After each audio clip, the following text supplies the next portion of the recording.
அந்த கூவுற குயிலம் பார்த்து படிக்குது பார்த்து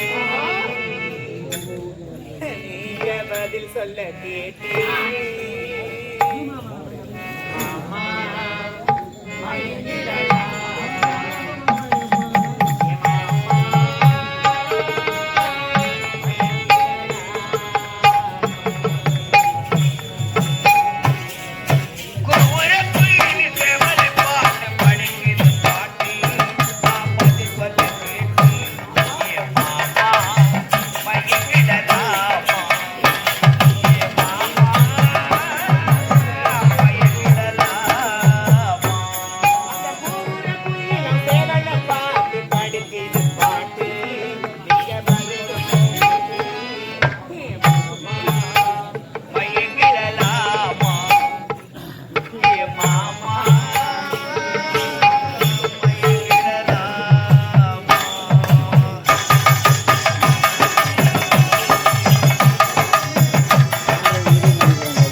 படைகளை திரட்டிக் கொண்டு போர் முனையில் சண்டைக்கான லிகிதம் அனுப்பியிருக்கிறார். அதனால படைகளை திரட்டிக் கொண்டு முல்லைநாடு போருக்கு செல்வேன்.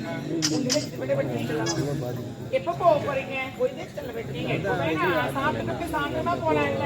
ஒரு மனிதனுக்கு உணவு எவ்வளவு முக்கியம், அதை விட கடமை ரொம்ப முக்கியம்னா நான் இல்லைன்னு சொல்லல.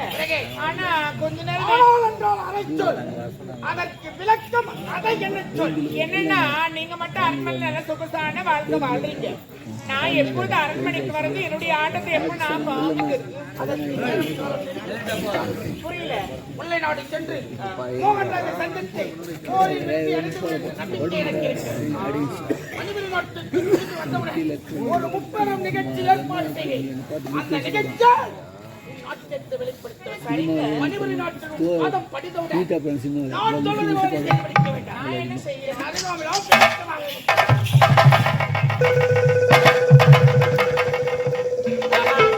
ஐயோ நான் பண்ண மாட்டேன். மனம் வைத்தால் மாற்ற வேண்டும். மங்கை நினைத்தால் எதையும் சாதிக்க பிறந்தவர்கள். சாருமதி, நான் சொல்வதை போல செய்து முடித்துவிட்டால் நான் சொல்றது கேக்குறீங்களா? இது கொஞ்சம் ஏடா கூடமா போகணும்னு கொஞ்சம் பயமா இருக்கு. இவ்வளவுதானே உண்மையா? முடிச்சிருவேன், அது பிரச்சனை இல்ல. பிறகு ஆனா ஏடா கூடமா போயிடுச்சுன்னா அருகாமையில் நான் இருப்பேன். போதுமா? அப்புறமா எல்லாம் செஞ்சு முடிச்சுட்டு கை விட்டுட்டுனா சாருமதி, முதலில் என் இதயத்தில் குடிகொண்ட தெய்வம் மணிபுரி நாட்டின் பெண் என்றால் உன்னைத்தான் சொல்ல வேண்டும். என் குல தெய்வமே, குல தெய்வத்தை எவன் ஒருவன் மறக்கிறானோ வாழ்நாளில் சந்தோஷமாக வாழ்ந்ததா சரித்திரமில்லை. அதுவும் உண்மைதான். சரி, குல தெய்வமே நீதான். உங்களுக்காக எல்லா வேலையும் நான் பாத்துக்கிறேன். போருக்கு போயிட்டு வரேன்னு சொல்லி இருக்கிறீங்க. போயிட்டு வர எத்தனை நாள் ஆகுமோ ஏது நாள் ஆகுமோ தெரியாது. அதனால் ஏன் தயக்க? ஒரு அரை மணி நேரம் ரூம் எடுத்துட்டு போய் இதற்காகவா இவ்வளவு தயக்க விடுகிறார்? காலையில் பூப்புப்பது கல்லிப்பூ, மாலையில் பூப்புப்பது மல்லிப்பூ. உனக்கும் எனக்கும் இது இரவு பூப்புப்பது இன்பப்பூ. I love it, Chala.